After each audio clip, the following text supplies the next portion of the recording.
प्रिय विद्यार्थियों, मैं डॉक्टर शिवशंकर व्यास, सहायक आचार्य, राजकीय विधि महाविद्यालय बीकानेर। जैसा कि आप सबको पता है कि कल हमारे प्राचार्य महोदय डॉक्टर भगवानाराम जी बिश्नोई ने आप सबसे निवेदन करते हुए बताया था कि वर्तमान परिस्थितियों के चलते महाविद्यालय में नियमित कक्षाओं का लगना अभी आरंभ नहीं हुआ है।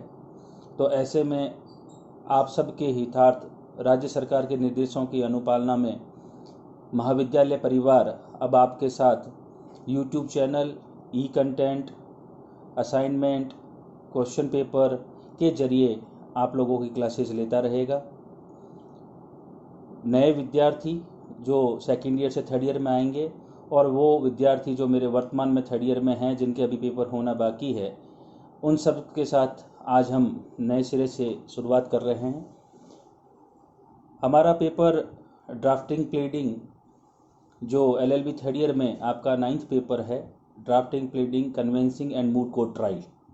हम इस पर अपनी चर्चाएं शुरू करेंगे नियमित रूप से। जैसे जैसे आपके टाइम टेबल के हिसाब से टर्न आता रहेगा, हम आपके बीच इस सब्जेक्ट पर चर्चा करते रहेंगे। जैसा कि आप सबको पता है, जो हमारे पुराने विद्यार्थी हैं, कि ये पेपर 9th पेपर है और इसमें भी प्रैक्टिकल होता है। तो इस प्रकार से ये पेपर आपका जो होगा वो रिटन 80 नंबर का होगा और 20 नंबर का प्रैक्टिकल होगा। 20 नंबर का जो प्रैक्टिकल पेपर होगा उसमें आप एक फाइल बनाएंगे, जिसमें मुख्य रूप से हम कॉलेज, जब भी अपनी कॉलेज आरंभ होगी, जल्द से जल्द इस महामारी से हम दूर होकर आप सबके साथ कॉलेज में मिलेंगे, तो 2 मूड कोर्टों का मंचन किया जाएगा, सिविल और क्रिमिनल, जो इस पेपर की मुख्य हिस्से होंगे प्रैक्टिकल के लिए। उन 2 मूड कोर्टों का इसमें उल्लेख करते हुए हम आगे इसमें किस प्रकार से वाद पत्र की संरचना की जाती है, किस प्रकार से हम डीड का निर्माण करते हैं, इन सब चीज़ों का उस प्रैक्टिकल फाइल में उल्लेख करेंगे। आज इस paper 9th drafting pleading convincing and moot court की हम शुरुआत कर रहे हैं। प्लीडिंग शब्द आपके सामने आ रहा है, ड्राफ्टिंग प्लीडिंग। मैं आपको बता दूं कि ये जो पेपर हम पढ़ रहे हैं, ये CPC के साथ जुड़ा हुआ आपका पेपर है। काफ़ी कुछ चीज़ें जो हम CPC में पढ़ते हैं उसी का एक हिस्सा यहाँ पर होंगे, जैसे ऑर्डर 6, 7, इनकी चर्चा हमारे यहाँ पर भी होगी। तो सबसे पहले शब्द आता है हमारे सामने अभिवचन या प्लीडिंग। कहते किसे हैं? तो CPC सिविल प्रक्रिया संहिता 1908 के आदेश 6 नियम 1 में ये बताया गया है कि प्लीडिंग का मतलब है वाद पत्र और लिखित कथन, दोनों का मिला हुआ रूप ही प्लीडिंग है। अभिवचन से तात्पर्य है वाद पत्र तथा लिखित कथन दोनों इसमें शामिल माने जाते हैं। तो पढ़ाई करते समय हमें इस बात का ध्यान में रखना होगा कि जहाँ जहाँ मैं आपको बताता जाऊँगा कि जो प्रश्न आपके पेपर के लिए या हम आपको असाइनमेंट देंगे, जहाँ आपको उसकी ज़रूरत पड़ेगी, कहाँ प्रश्न बन जाता है, तो आपका जो पेपर का पैटर्न है वहाँ पर यह एक 2 नंबर का क्वेश्चन बन चुका है। प्लीडिंग या अभिवचन से आप क्या समझते हैं? तो आपका जो आंसर होगा वह होगा कि सिविल प्रक्रिया संहिता 1908 ऑर्डर 6 रूल 1 में प्लीडिंग को परिभाषित किया गया है, डिफाइन किया गया है, और यहाँ उसका मतलब होगा वाद पत्र और लिखित कथन, यानी कि प्लेंट एंड रिटन स्टेटमेंट, दोनों चीज़ों को मिलाकर हम इसे अभिवचन कहेंगे। तो ये आपका एक 2 नंबर का प्रश्न बन चुका है यहाँ पर। या हम बात करें जब ऑब्जेक्टिव की बात आए, ठीक है ना, जब रिटर्न आप लिखोगे 2 नंबर में, तब तो आप पूरा लिखोगे कि भाई वाद पत्र और लिखित कथन है, इसे हम अभिवचन या प्लीडिंग कहते हैं।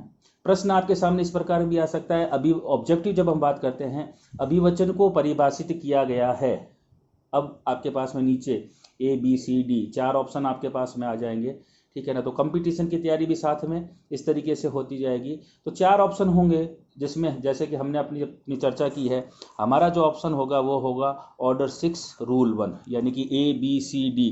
जहाँ कहीं पर भी हमें ये ऑप्शन मिल जाए ऑर्डर 6 रूल 1, वो हमारा आंसर होगा। तो दोनों तरीके से मैंने आपको बताया कि हमारा जो प्रश्न होगा जब 2 नंबर का प्रश्न आता है, ठीक है, तो आप लिखोगे वाद पत्र और लिखित कथन, ऑर्डर 6 रूल 1, और जहां ऑब्जेक्टिव आता है तो आप लिखोगे कि ऑर्डर 6 और रूल 1 में इसे परिभाषित किया गया है। ये आपकी सीपीसी में बताई गई परिभाषा हो गई। अगर अब इसे पीसी मोगा ने किस रूप में बताने का समझाया, यानी कि हम सामान्य भाषा में इसे समझें, तो इसका मतलब होता है कि जब किसी मामले में कोई पक्षकार लिखित रूप में कोई बात कहता है जिससे कि विचारण के समय किन किन बातों पर विवाद है उसका प्रकटीकरण करना, यानी कि आप अभिवचन में क्या बताएंगे कि मैं अपना जो पक्ष है, अपना जो मामला है, किन किन बिंदुओं पर इसे रखना चाहता हूँ। अभिवचन, जैसा कि आप सबको पता है कि किसी भी बात के 2 पक्षकार होते हैं, ठीक है ना, एक वादी हो गया, एक प्रतिवादी हो गया। वादी वाद पत्र के जरिए अपनी बात कहेगा और प्रतिवादी लिखित कथन यानी कि रिटन स्टेटमेंट के जरिए अपनी बात को कहेगा। इसीलिए हमने अभिवचन को किस प्रकार से परिभाषित किया है कि अभिवचन प्लीडिंग में वाद पत्र और लिखित कथन दोनों शामिल है। वादी अपनी बात वाद पत्र के जरिए, प्लेंट के जरिए कहेगा, और प्रतिवादी अपनी बात रिटन स्टेटमेंट के जरिए कहेगा। तो एक ये न्यायिक प्रक्रिया है जिसमें दोनों पक्षकार, वादी क्या करेगा, सबसे पहले जो भी उसका मामला है उस बिंदुओं का उल्लेख करते हुए वाद पत्र की संरचना करेगा। आगे चलकर हम एक वाद पत्र की संरचना करते समय किन किन बातों को ध्यान में रखना चाहिए या उनमें किन बातों का उल्लेख किया जाना चाहिए, उस पर हम विस्तृत चर्चा करेंगे। यहाँ पर क्या हो रहा है, वादी अपने तथ्यों का प्रकटीकरण कर रहा है कि प्रतिवादी यानी कि जो भी सामने वाली पार्टी XYZ है उसके साथ में उसकी क्या घटनाक्रम हुआ है, उसे वह बिंदुवार और तथ्यवार वर्णन करता है। फिर फॉर एग्जाम्पल मैं आपको बताता हूँ कि 2 पक्षकारों के बीच में उधारी का कोई लेन देन हुआ और उन्होंने एक प्रोमिसरी नोट के जरिए अपनी बात रखी। तो X ने Y को कुछ रुपया उधार दिया, उसमें तय हुआ कि भाई 5,000 रुपया होगा, उधारी दी जाएगी, ब्याज की दर भी तय हो गई, कितनी ब्याज की दर होगी, कितने समय के लिए दिया जा रहा है और उसका भुगतान किया जाएगा। अब क्या होता है कि प्रतिवादी उस दिए गए ऋण को नकारता है, तो वादी वाद पत्र के जरिए क्या करता है, अपने पक्ष को रखता है। तब वह एक एक बात को बिंदुवार रखता है कि मैंने इस पक्षकार को इतना रुपया उधार दिया, इस तारीख को दिया, ब्याज की दर हमारे बीच में ये तय हुई, समय हमारा ये तय हुआ, जिस समय इसने इसका भुगतान नहीं किया तब मैंने इसे इस पैसे की मांग की, ये कुछ समय के लिए टाल मटोल करता रहा, आज नहीं कल, कल नहीं परसों दूंगा, अंततः इसने उस उधारी के रुपए को चुकाने से इनकार कर दिया। यही वह दिन और दिनांक है जिसके कारण से मुझे कोर्ट में आने का, यानी कि कोर्ट पूछता है कि आपका न्यायालय में आने का कारण क्या बना, कॉज ऑफ एक्शन, सबसे इंपॉर्टेंट चीज है आप न्यायालय में। तो वह दिन जिस दिन प्रतिवादी ने उसे इनकार किया वह क्या हो गया, उसका कॉज ऑफ एक्शन बन गया और वह व्यक्ति न्यायालय में आने का कारण लेकर आता है। तो इन सब बातों को वो बिंदुवार लिखेगा। तो ये सारी बातें वो क्या करता है, उसे जानकारी अपनी पर्सनल है, व्यक्तिगत जानकारी के आधार पर बताता है। बाद में वह कानूनी जानकारी के आधार पर यह बताता है कि जिस न्यायालय में मैं मामला लेकर आया हूं उस मामले को, उस कोर्ट को उस मामले को सुनने का क्षेत्राधिकार है, मैं मर्यादा विधि के अंदर जो समय दिया गया है उस समय अवधि के बीच आ चुका हूं, यानी कि मेरा मामला जो है लिमिटेशन के अंदर है, टाइम बार्ड नहीं हुआ है, मैंने कोर्ट फीस दे दी है। ये ऐसी चीज़ें होंगी जो वह कानूनी जानकारी के आधार पर उन्हें सत्य होना स्वीकार करेगा और लास्ट में इन सब के सपोर्टिंग में वह एक शपथ पत्र देगा। इस प्रकार जब ये बातें वो कह देगा तो प्रतिवादी पर समन की तामील के जरिए ये उस तक क्या कर दिया जाएगा, वाद पहुंचा दिया जाएगा। नए संशोधन के बाद में ये व्यवस्था कर दी गई है कि जितने प्रतिवादी बनेंगे उतनी ही कॉपी में वादी अपना क्या करेगा, वाद पत्र पेश करेगा। तो प्रतिवादी को वाद की प्रति उसके साथ ही पेश कर दी जाएगी। अब प्रतिवादी क्या करेगा, उन सब बातों का बिंदुवार जवाब देगा। यहाँ पर बहुत इम्पॉर्टेंट चीज है कि आपने जिन जिन बिंदुओं का उल्लेख किया है, यानी कि वादी ने जिन जिन बिंदुओं का उल्लेख किया गया है, प्रतिवादी को हर एक बिंदु का क्रमवार जवाब देना होगा।